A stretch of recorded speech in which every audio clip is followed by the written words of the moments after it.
Sliding over to the diamond, after picking up a win in Starkville Tuesday, the Trojans wasted no time getting back on the diamond when they welcomed the UAB Blazers on the Riddle Pace Field. Jack Sturdivant reports on the classic tale of ancient warrior versus fire-breathing dragon.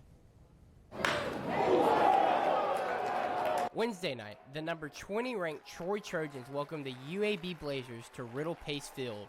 The Trojans would slay the Blazers 7-4. That's a tremendous win. I don't think we'll appreciate what a great win that is. For a while, coming off 9 hours in a bus and, emotional win, that's tough to do. So, man, our guys deserve all kinds of credit. The Trojans had back-to-back big innings with 4 runs in the 3rd inning and 3 in the 4th. If you're putting up, 2 innings of crooked numbers, you should have a chance to win every game, especially if we pitch the way that we feel we're capable of. Brooks had the big swing on that play. Ben with a great send, the birthday boy sending Blake on that play. That ball was thrown in the middle. I thought that was really pivotal.